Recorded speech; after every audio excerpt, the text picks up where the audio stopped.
नमस्कार साथियों, मैं धर्मेश चौधरी। आप लोगों का मार्गदर्शन परिवार में स्वागत है। साथियों, हम रस पढ़ रहे थे और व्यस्तता के वजह से आप लोगों को बीच में 2 दिन की क्लासें नहीं मिल पाई। तो आज उसी रस को हम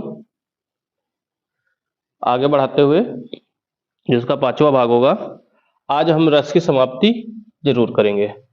ठीक है, कुछ बचे हुए हैं रस के कुछ भाग, उनके बारे में पढ़ लेते हैं। विभत्स तक हो गया था, विभत्स तक हो गया था, जिसको कहते हैं, इसका अस्थायी भाव क्या होता है? जुगुप्सा। यहां तक पढ़ाया गया। ठीक है, आज पढ़ाया जाएगा आप लोगों को अगला भाग जो इसका बचा हुआ है, वो है अद्भुत। अगला है अद्भुत। अद्भुत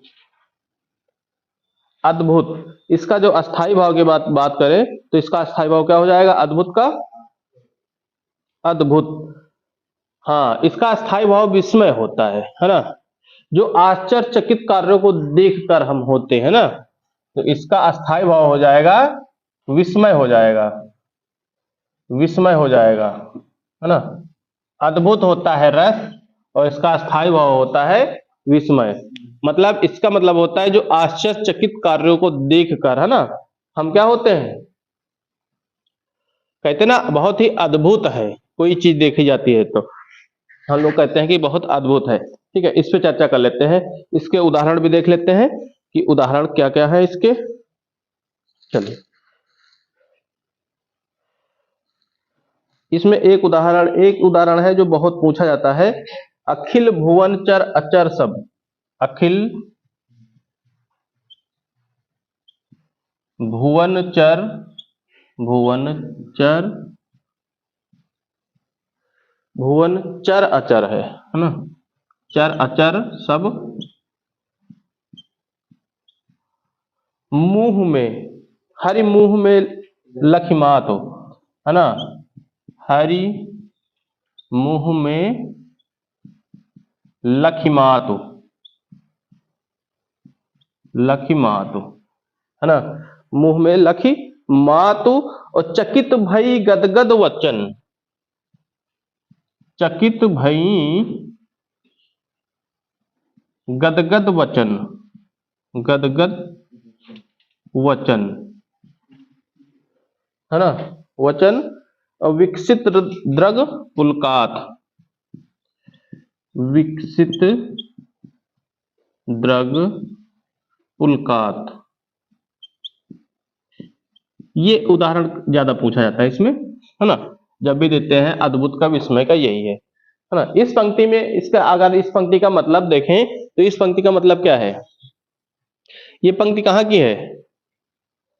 हरि किसकी पर्यायवाची है? हरि किसको कहा जाता है? शंकर जी।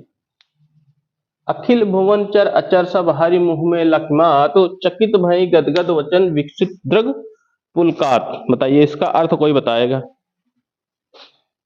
जब कृष्ण भगवान छोटे थे बचपन में, है ना, इतने छोटे नहीं, मतलब छोटे थे, है ना, तो वो बचपन में क्या करते थे? मिट्टी बहुत खाते थे, मिट्टी टी खा लिया करती थी।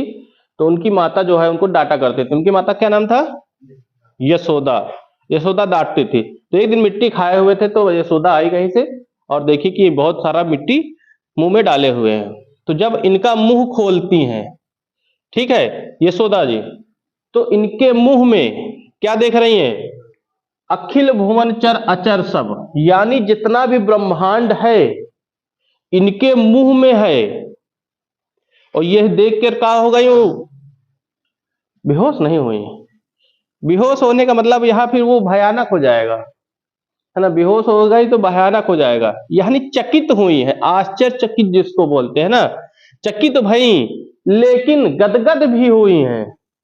पहले तो देखी तो चकित हो गई कि एक छोटे से बच्चे के मुंह में पूरा ब्रह्मांड कैसे आ गया। ठीक है, लेकिन थोड़ी देर में ये गदगद हो जाती है और समझ जाती है कि कोई साधारण बच्चा तो है नहीं ये, है ना। मतलब इनको पूरे ब्रह्मांड के एक बार में दर्शन हो गया यशोदा को, है ना, और गदगद हो जाती हैं। तो इसका अर्थ यही है। ठीक, हरि का मतलब होता है कृष्ण। ठीक, इसका मतलब होता है कृष्ण। यानी पूरा ब्रह्मांड जिसके मुंह के अंदर हो। अगर पूरा ब्रह्मांड एक साथ में देखने को मिल जाए एक समय में, तो अपने आप को क्या समझोगे? भगवान ही समझोगे भाई, गदगद हो जाओगे, है ना, कि हम तो पूरा भ्रमण कर चुके हैं, हमको सब मिल गया पूरे ब्रह्मांड की। तो अद्भुत का ये हो जाएगा, अखिल भुवन चर अचर सब हरि मुँह में लखिमात, और चकित भई गदगद वचन विकसित द्रग पुलकात, है ना।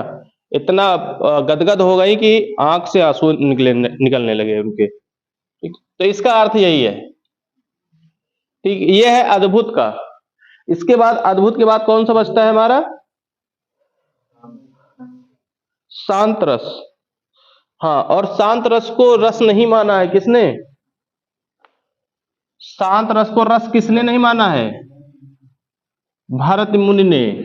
भरत मुनि ने कहा है कि शांत रस कोई रस नहीं है। जहां पे शांति है वहां पे रस कहाँ है ना। लेकिन लोग शांति की तलाश में कहां कहां जाते हैं, बहुत दूर दूर तक जाते हैं। शांति मिल मिल जाए बस, काफी दूर दूर तक जाते हैं। और शांति कौन चाहता है? जो जीवन में सबसे बेकार काम कर रखता है, उसको चाहिए शांति, है ना। अच्छे काम वालों के लिए शांति नहीं चाहिए, वो तो अच्छा काम कर ही रहे हैं, है ना।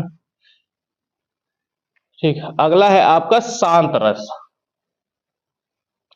शांत रस जिसका अस्थायी भाव क्या होता है? निर्वेद होता है। निर्वेद ही तो होता है, शांत का निर्वेद होता है। ठीक, बिल्कुल रस में शांति है। जैसे कहा जाए कि हम ना मरें, हम ना मरे और मरी है संसारा, है ना। मरी है संसारा और हमको मिला जियावण हारा। हमको मिला जियावण हारा। हमको मिला जियावण, जियावण हारा। ठीक है, हमको मिला जियावण हारा। अब देखो यहाँ पे क्या हो, शांत रस। हम ना मरी है संसारा, यानी हम क्या हो गए हैं? अमर हो गए। अब हमसे कोई लेना देना नहीं, हम तो बिल्कुल अमर हैं, है ना। और अब मरेगा तो संसार मरेगा। क्यों? क्योंकि हमको क्या मिल गया? जियावण हारा मिल गया है, यानी कि आजीवन जिंदा रहने के लिए। अब हम नहीं मरेंगे। जैसे कहा जाए ना, अमृत मिल गया हो, अमृत पीने के बाद इंसान क्या हो जाता है? अमर हो जाता है ना। तो वैसे इनको जियावण हारा यानी अमृत मिल गया है। अब ई तो ना मरी है, संसार मचा जगो मरे, है ना। तो यहां पर क्या है? एक तरह से शांत, क्योंकि जिसको अमृत मिल गया है और अमर हो गया है, वो बिल्कुल क्या है? शांत है ना। तो यहां पर देख लेना, यही वाला ज्यादा पूछा जाता है, यही आता भी है। हमको, हमको नहीं, हमको मिला। ये दोहे होते हैं, तो इसमें जो भी आएगा तो इसी तरह लिखा जाएगा, अपने भाषा में नहीं लिखा जाता। हमको मिला जियावण हारा। नहीं तो यहाँ जियावण हारा के दर पे लिख देते हैं हमको मिला अमृत, खत्म काम। लेकिन यहाँ जियावण हारा, जियावण हारा का मतलब क्या होता है? जो पी के अमर हो गया हो। ठीक? तो शांत रस में यही वाला लिख लेना, है ना। एक और शांत रस में पूछा जाता है, जो ज्यादा पूछा जाता है, गुरु गोविंद दो खड़े काके लागो पाए, बलिहारी गुरु आपने गोविंदियो बताए। ये भी इसमें पूछा जाता है ना।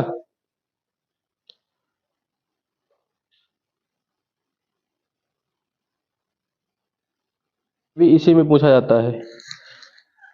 इसका उदाहरण है, लिखा दे कि रहने दे? शांत का ना, ये काफी बार पूछा जा चुका है, इसलिए लिख लो, लिखना चाहो तो, है ना। गुरु गोविंद दो खड़े, गुरु ये गुरु है। गोविंद दो खड़े,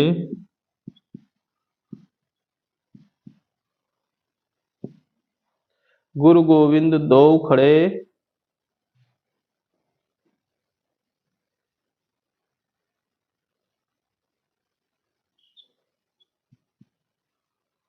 गुरु गोविंद दो खड़े, काके लागो पाए, काके लागो पाए, पाए है, पाए नहीं, ठीक। और बलिहारी गुरु आपने, बलि हारी गुरु आपने,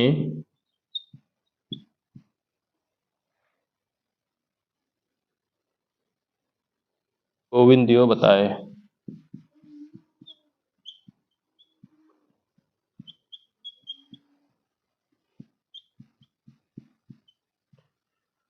इस वाले उदाहरण में कुछ पूछता है, इसमें ये पूछा जाएगा कि बताइए इसमें आश्रय क्या है।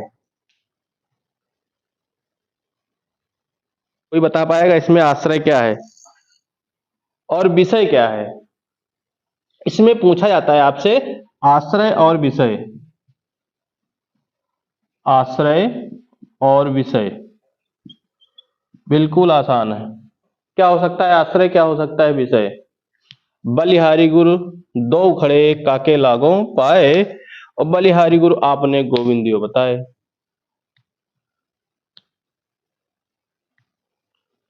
बताइए इसमें आश्रय क्या हो सकता है? विषय केवल बता दो क्या हो सकता है बस। इसमें विषय,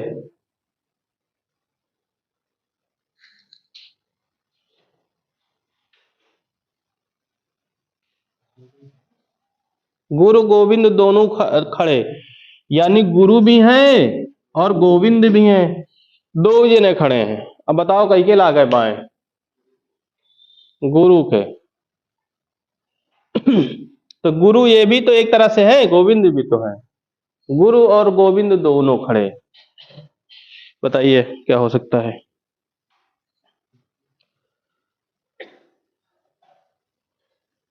देखो आश्रय यहां पर जो है, यहां कबीरदास आश्रय है। कबीरदास की दोहा है ना, कबीरदास से दोहा है, तो आश्रय तो यहाँ कबीरदास का है, लेकिन विषय की बात करें तो यहाँ गुरु की बात आ गई है ना। गुरु गोविंद दोनों खड़े, किसको ला गए पाए बताइए भाई अब इनको, कि अगर गुरु को पहले लगते हैं तो गोविंद गुस्सा हो जाएंगे, गोविंद को पहले लगते हैं तो गुरु गुस्सा हो जाएंगे, है ना। और बलिहारी गुरु आप गोविंद यो बताए, बलिहारी गुरु यानी जो उनके गुरु हैं उनसे पूछ रहे हैं बताइए आप। ये वाला लिख लेना, ये वाला पूछा जाता है। रस में दो ही चार उदाहरण अच्छे हैं, मतलब दो ही चार रस अच्छे हैं जो पढ़ने में आनंद आता है, उसके बाद रस में आनंद नहीं है, और शांत रस में वैसे भी आनंद नहीं। शांत, हाँ अस्थाई भाव ही पूछा जाता है ज्यादातर। अस्थाई भाव पूछा जाएगा आपसे, रसों की कुल संख्या पूछी जाएगी, संचारी भाव पूछे जाते हैं, रस के अंग पूछे जाते हैं, अंग करके देगा या रस के अवयव करके देगा, पूछेगा बताइए इसमें रस के अंग कितने अवयव, ऐसे प्रश्न बनते हैं। उदाहरण में कम देता है, देता इसलिए है ना, इसको भी लिखना पड़ता है वहां पे। पहले उदाहरण से ही पूछा जाता था, अब तो उदाहरण से नहीं पूछता। अब अस्थाई भाव ज्यादातर अगर देखा जाए पेपर उठा के तो अस्थाई भाव पूछा जाता है। एक इसका भी आया था, एक उसका आया था, शांत का आया था, एक में आया था अस्थाई भाव, श्रृंगार रस का पूछे थे, है ना। एक श्रृंगार रस का पूछे थे, एक करुण रस का पूछे थे अस्थाई भाव। अस्थाई भाव ही पूछा जाता है, बस अस्थाई भाव याद कर लेना। हास्य का, हास्य का भी हर शिफ्ट में एक पूछा गया है, दोनों। हाँ, लेकिन एक तो अनिवार्य है कि पूछा ही गया था, किसी न किसी में पूछा ही गया था। नहीं आया होगा, फिर से देखना पेपर, आया होगा, 100% आया होगा। या तो फिर अस्थाई भाव ना आया होगा तो रस से कोई और संबंध बना के दिया होगा, लेकिन रस का एक आया ही होगा। या तो उदाहरण देके पूछा होगा इसमें कौन सा रस है। अगर ये नहीं आया होगा तो इसमें पूछा होगा कि बताइए इस उदाहरण में कौन सा रस है, ये पूछा होगा फिर। लेकिन ऐसा नहीं है कि नहीं आया, आना तो अनिवार्य है। अगला है आपका वात्सल्य रस। वात्सल्य, इसका स्थायी भाव क्या होता है? नहीं, वात्सल्य है ये तो। इसका अस्थाई भाव क्या होगा? वात्सल्य लता लिखा है क्या रस में कहीं? बुक में लिखा है क्या? हाँ, तो इसका रस ही वात्सल्य ही कहते हैं। वात्सल का मतलब होता है जो बच्चों के प्रति प्रेम स्नेह होता है ना, तो इसका अस्थाई भाव क्या हो जाएगा? स्नेह हो जाएगा, इसका स्नेह हो जाएगा। बुक में गलत नहीं छपा होगा, बुक में सही होता है। हाँ, गलत लिख लिए हो तो बात अलग की है, लेकिन बुक में यही लिखा होगा। वात्सल स्नेह, जो माँ बेटे का प्रेम होता है ना, निश्चल प्रेम जिसको कहते हैं। देखो जैसे उस अभी एक बताए थे कृष्ण जी के, है ना, इसे कहा जाए कबहू शशि, कबहू शशि मांग डरे, कबहू शशि मांगत आरी करें, कबहू शशि मांगत आरी करें करें, और कबहू प्रतिबिंब निहारी डरे, कबहू प्रतिबिंब निहारी डरे, निहारी डरे। ठीक, कबहू शशि मांगत आरी करें, और कबहू प्रतिबिंब निहारी डरे, और कबहू करताल बजाए के, कबहू करताल बजाए के, बजाए के नाचत मातु सबे, नाचत मातु सबे। अब देखो यहां ये भी कृष्ण की ही है ना, बचपन की। अगर बात करें तो ये उदाहरण भी कृष्ण के बचपन पे ही दर्शाया गया है, बताया गया है। कबहू शशि मतलब क्या होता है? शशि किसका पर्यायवाची है? चंद्रमा का है ना, पक्का? और किसी का तो नहीं है? हाँ, कबहू शशि मांगत आरी करे, कबहू प्रतिबिंब निहार डरे। अब देखो घर में जैसे इनके रखा हुआ था क्या, वो परात, उसमें पानी भरा हुआ था, ठीक है। तो ये जाते हैं कृष्ण भगवान उस परात के पास में, और देखते हैं वहां परछाई दिखती है, शाम का समय और परछाई दिखती है, ठीक है। तो उसमें क्या दिखता है? उसमें दिखता है चंद्रमा, ठीक, उस परछाई में पानी में चंद्रमा दिखता है। तो कबहू शशि मांगत आरी करें, कबहू प्रतिबिंब निहार डरें। देखते हैं तो कहते हैं हमको ये चाहिए, मांगते हैं किसको? शशि को, यानी चंद्रमा को मांगते हैं कि हमको ये चाहिए। और कबहू प्रतिबिंब का निहार का मतलब देख के डर जा रहे हैं। और कबहू करताल बजाए के नाचत मात सब, और वही का फिर देख देख के थोड़ी देर बाद पहले डरत हैं, फिर देख के हाँ ताड़ी बजावत नाचत हैं। तो ये कर रहे हैं, यानी ये सब कौन देख रहा है? यशोदा देख रही हैं कि मेरा बच्चा क्या कर रहा है ना। माँ देख रही हैं, कबहू शशि मांगत आरी करें, कबहू प्रतिबिंब निहार डरे, कबहू करताल बजाए के नाचत मात सबे। यानी यहां पर माँ बेटे दोनों एक साथ बैठे हैं और एक दूसरे का प्रेम देख रहे हैं, मतलब है ना। माँ भी देख रही है कि मेरा बच्चा एक बार मांग रहा है और एक बार डर रहा है, यानी डरा देती है तो डर जाता है ना, नहीं तो वो मांगने लगता है, नहीं ये मुझे चाहिए। एक इसका भी लिख लेना। और आखिरी आपका बचता है कौन सा? भक्ति रस बचता है, ठीक है, आखिरी आपका भक्ति रस बचता है, वो भी देख लेते हैं। तो रस आज समाप्त हो जाए, क्योंकि नए चैप्टर की शुरुआत करा जाए फिर।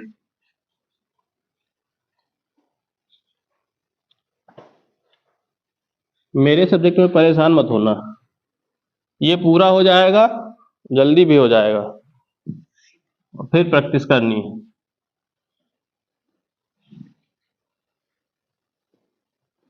इस बार थोड़ा समय लगेगा, लेकिन समय से पहले हो जाएगा।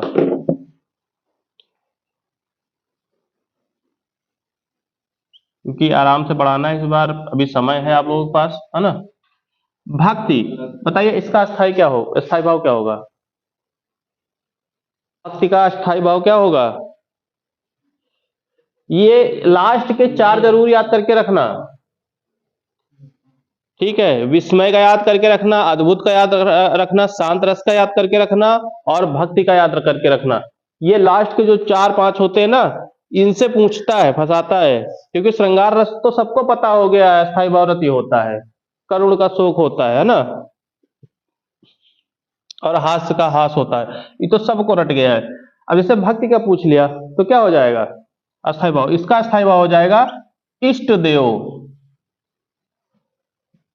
ठीक है। अस्थायी भाव इसका हो जाएगा इष्ट देव हो जाएगा। अगर ना लिखा हो नोट्स में तो लिख लेना, है ना। इष्ट देव पूरा अगर लिखना हो तो पूरा लिख लो, इष्ट देव विषयक रति, विषयत विषयत रति, पूरा लिख लेना है इसका नाम। लेकिन इष्ट देव से भी काम चल जाएगा। विषयक, विषयक है, ठीक, विषयक रति होता है।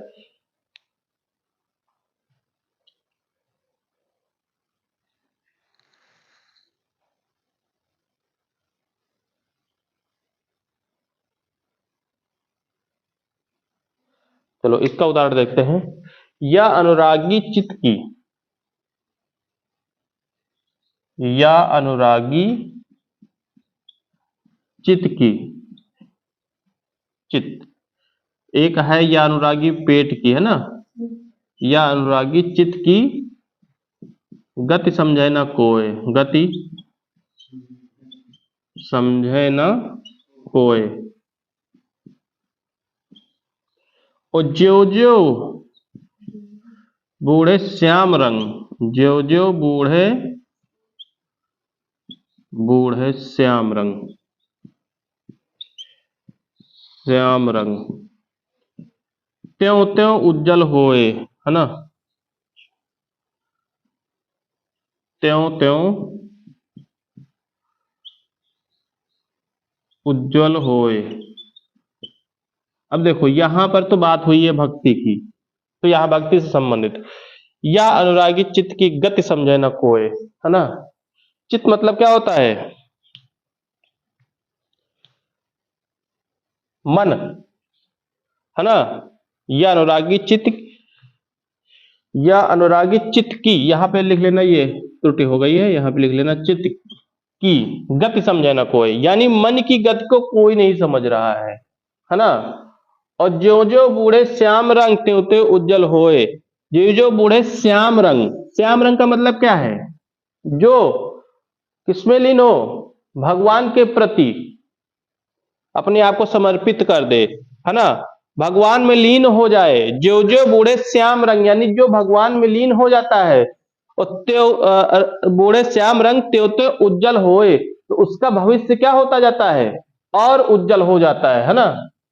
अब बहुत जैसे पूजा कर रहे हो, अब इतना डूब गए हो कि भगवान का छोड़ के अगल बगल की चीजें नहीं देख, ध्यान नहीं दे रहे हो, मतलब सारा दिन केवल पूजा पाठ करना है। यानी हम क्या हो गए हैं? भगवान के प्रति समर्पित हो गए हैं। अब हमको मोह माया से, किसी भी चीज से कोई लेना देना नहीं है। कौन आ रहा है, कौन क्या कर रहा है, मेरा परिवार घर कहाँ है, उससे मतलब नहीं है। अब हम क्या हो गए हैं? भक्ति में लीन हो गए। जो जो बूढ़े श्याम रंग, यानी श्याम रंग का मतलब होता है भगवान के रंग में जैसे रंगना, है ना, उनके प्रति समर्पित हो जाना। और त्यो त्यो उज्जवल हो, यानी आपका भविष्य क्या होता है? उज्जवल होता चला जाता है। तो ये है शांत उसका भक्ति रस का, ठीक। ये भी बचा हुआ था, ये आपका आखिरी था, है ना। तो उज्जवल होए, इसको कहा जाएगा पवित्र हो जाना, उज्जवल होना। तो उज्जवल होए, क्योंकि भगवान के अगर प्रति आप समर्पित हो जाते तो क्या होता है आपको, अगर आपको भगवान मिल जाए, दर्शन हुए ला गए, रोज शाम को मुलाकात हुए, तो जीवन क्या हो जाएगा तुम्हारा, पवित्र हो जाएगा, और मरने के बाद मोक्ष की प्राप्ति होगी, है ना। लेकिन ऐसा संभव नहीं है, पता नहीं किसको मिला है कभी आज तक कि नहीं। हमें एक मित्र है, उनका दिखा था भगवान भाई, हाँ, कहीं लंबे लंबे आओ सफेद कुर्ता पहन के, हम कहा देख रहे भूत प्रेत के चक्कर में तो भगवान समझ लिया उनका, है ना, धर लिया कोनो दिन। लेकिन हो सकता है भाई, बहुत बड़े पुजारी आदमी है ना, और सीधे भी हैं। एक तरह से कहा जाए तो जैसे कि पवित्र लड़का होता है, वो तरह का लड़का है वो, बहुत ही सीधा। ठीक, सीधा का मतलब लंबाई से नहीं। ये तो हो गया रस। रस में कुछ इंपॉर्टेंट चीजें थे वो तो लिखा ही दिए हैं, है ना, और तो इसमें कुछ बचा नहीं हमारे ख्याल से। हाँ, एक दिन पूछे थे, रस का संबंध किस धातु से है, बताए थे ना। चलिए बता, एक आधे प्रश्न हो जाएं। रस का संबंध किस धातु से है, लिखा चुके हैं, रस का संबंध किस धातु से है। ये प्रश्न बताया भी जा चुका है, लिखाया भी जा चुका है, और ये प्रश्न में आने वाले प्रश्न है, आ सकता है, क्योंकि अस्थाई भाव तो सबको पता हो गया है, और पेपर रद्द हो गया है, अब की आयोग बदल गया है, कंपनियां बदल गई हैं, तो वो भी जो है दिमाग बिल्कुल हरा कर देगा। रस का संबंध किस धातु से है, ये बताया जा चुका है। रस का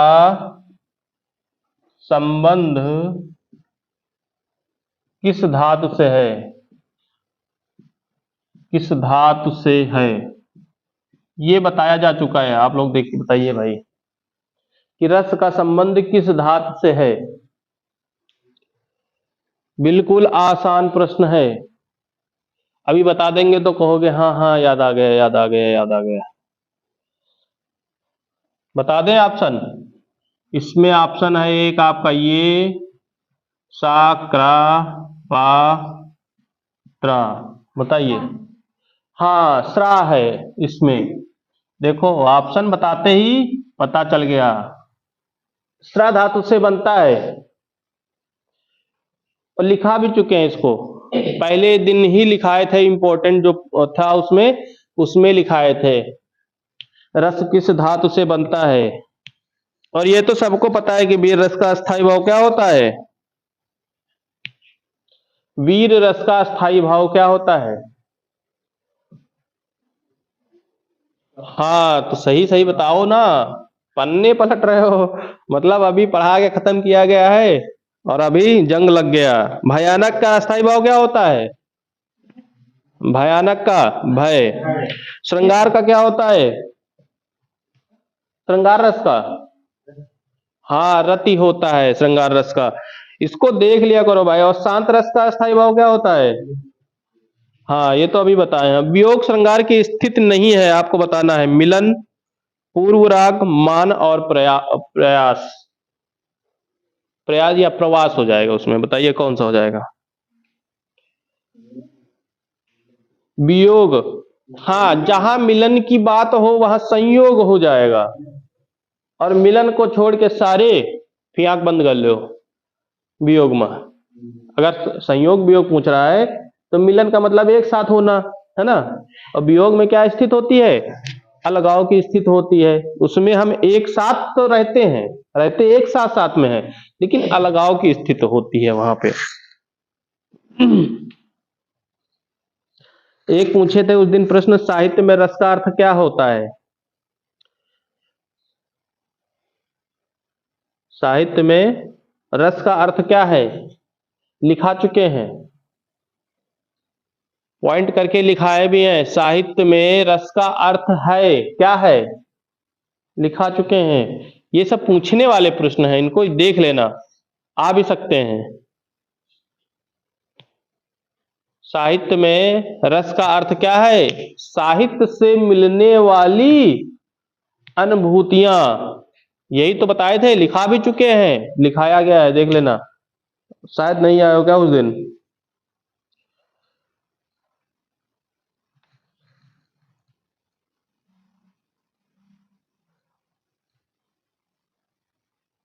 अच्छा ये बताओ, चमक उठी सन 57 में वो तलवार पुरानी थी, रस का भेद बताना है आपको, क्या है इसमें? ये तो बिल्कुल आसान है। हाँ, हाँ, तलवार वलवार की बात अगर कहीं आ जाए, तलवार बंदूक या लड़ने की, तो वहां पे वीर रस होगा।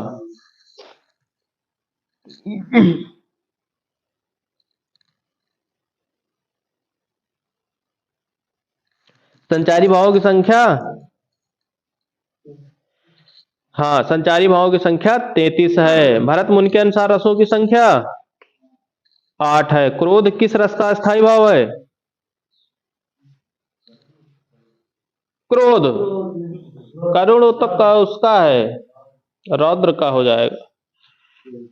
क्रोध किसका होता है? रौद्र का होता है ना? जब गुस्सा आता है, तन कांपने लगता है। किस रस को रसराज कहा गया है? श्रृंगार रस को, है ना? ये सब लिख लेना भाई। श्रृंगार रस को रसराज या रसपति कहा गया है। रसराज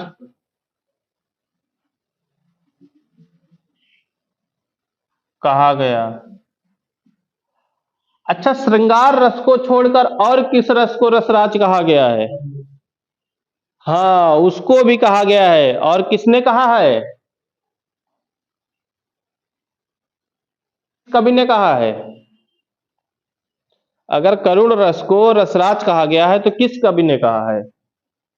ये लिखा चुके हैं, बता भी चुके हैं। हाँ, लिखा नहीं होगा ना। किस किसने कहा है? भवभूति ने कहा है। यही लिखाया गया ना। भवभूत कवि ने कहा है कि करुण रस को भी रसराज कहा जाता है। ये सब लिख लेना, मान लो आ ही जाए तो फिर ये नहीं कहना कि नहीं बताया नहीं गया।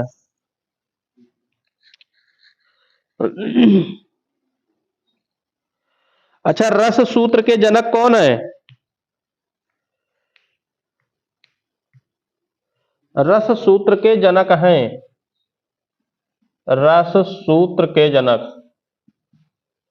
सूत्र के जनक हैं, कौन है? लिखाया जा चुका है। रस सूत्र के जनक कौन है? अरे भरत मुनि बताया गया है। हाँ, भरत मुनि को बताया गया है और लिखा भी चुके हैं। ये सारे पॉइंट हम लिखा चुके हैं ताकि कोई बचे ना।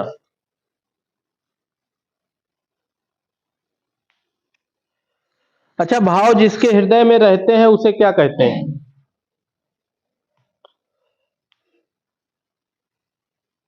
भाव जिसके हृदय में रहते हैं उसे क्या कहते हैं? भाव जिसके हृदय में रहते हैं, जिसके हृदय में रहते हैं उसे क्या कहते हैं? जिसके हृदय में भाव रहते हैं उसको क्या कहते हैं? उसे कहते हैं आश्रय कहते हैं। ये भी लिख लेना, आश्रय। जिसके हृदय में भाव रहते हैं उसे आश्रय कहते हैं ना। जैसे अभी बताया गया था कबीरदास, कबीरदास आश्रय थे, और कबीरदास क्या कह रहे थे? गुरु गोविंद दो खड़े, काके लागू पाए, है ना? तो जिसके मन में भाव होगा वही आश्रय हो जाएगा, और जिसके बारे विषय में चर्चा किया जाएगा वो विषय हो जाएगा जिसके बारे में। ठीक, तो आश्रय जान लेना कहाँ होता है अब? जिसके अंदर भाव होता है। ठीक।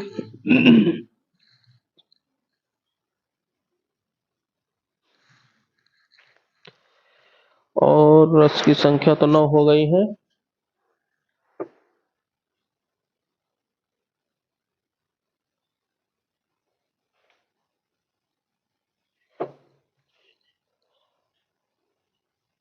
एक और पॉइंट लिख लो, उत्तर रामचरित रामचरित का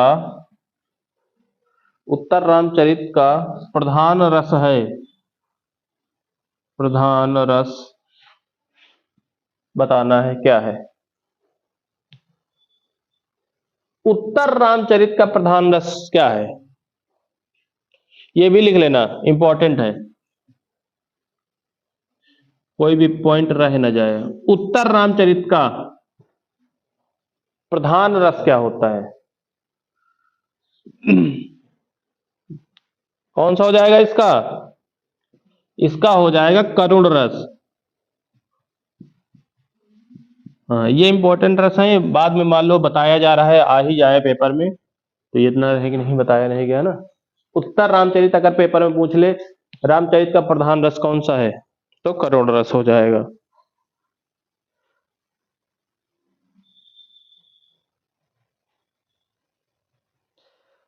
आचार्य भरत ने आचार्य भरत ने काव्य दोषों की संख्या, दोषों की संख्या, ये भी लिख लेना, ये भी नया है ना। आचार्य भरत ने काव्य दोषों की संख्या कितनी मानी है?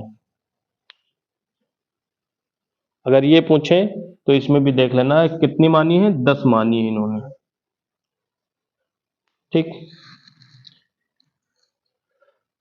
और वाक्यम रसात्मक काव्यम तो पता ही किसकी है, किसकी है? वाक्यम रसात्मक काव्यम किसकी रचना है? खत्म, बहुत पूछा जाता है पेपर में ये नहीं पता। हाँ, नाम बताओ उनका। आचार्य, हाँ आचार्य विश्वनाथन, नाम पता है पर आ नहीं रहा है ना।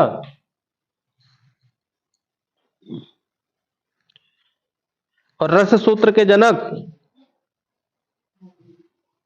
भरत मुनि। हाँ, इसमें ज्यादा सोचने वाली बात नहीं है। किस रस को सर्वश्रेष्ठ रस माना गया है ना? अगर देख लो यहाँ पे सब लिख लो भाई। श्रृंगार रस को सर्वश्रेष्ठ रस माना गया, सर्वश्रेष्ठ रस माना गया है। ठीक।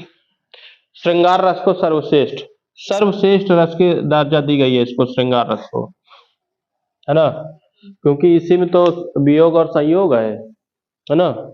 यही रस पढ़ावे में आनंद आवत है, वो रस नहीं पढ़ावे में आनंद आवत। और रस में तो पढ़ावत पढ़ावत हम खुदे एकदम लगत आनंद हमें कि नहीं आ रहा, तो लड़कन का ही खुद का आनंद नहीं आ रहा तो लड़कन का कहाँ से आई? अब शांत रस में रस पढ़ाया जा रहा, निकाला जा रहा, कहाँ से आई? है ना?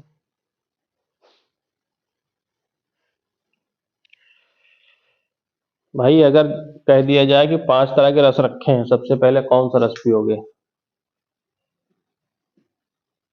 तो जिसका जो फेवरेट होगा वही पिएगा, है ना। लेकिन लड़कियां अपने हिसाब से रस पीती हैं, लड़के अपने हिसाब से, है ना। जैसे मान लो आम का रखा गया है रस, ठीक है, बनाया गया है, और अनार का बनाया गया है, ठीक, और बनाया गया अनानास का, अनानास का हो गया, ठीक। और किसका हो जाएगा, मान लो अंगूर का हो गया,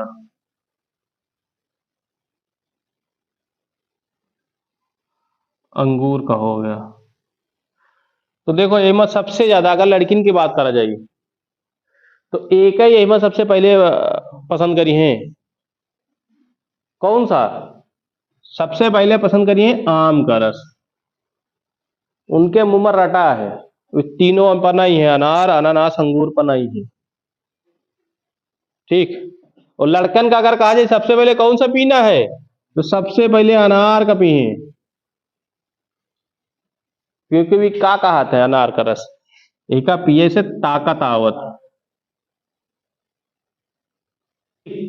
और लड़कियां आम का काहे के पीती हैं? स्वाद अच्छा है।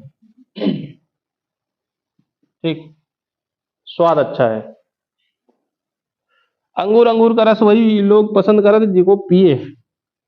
अंगूर का रस तो आज तक हम नहीं पिए, अंगूर खाए हैं न, अंगूर का स्वाद जाने, पर रस बरा नहीं पिया बनवा के। अनानास, अनानास तो पी लिया जाता। अनानास लड़कियां पीती हैं, है ना।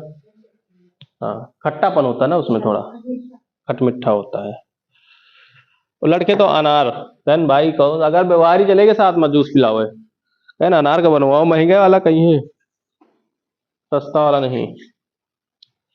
तो आप लोगों का रस तो बिल्कुल समाप्त हो चुका है ना। अब हम कोई नए चैप्टर से शुरुआत करेंगे, और एक दिन आपकी क्लास और नहीं हो पाएगी, उसके बाद फिर लगातार आपकी क्लास चलती रहेंगी। ठीक है, तो कोशिश करिए भाई सब लोग आने की। ठीक, आज की क्लास यहीं तक रखते हैं, फिर नए चैप्टर के साथ मिलते हैं, नई क्लास लेते हैं। धन्यवाद।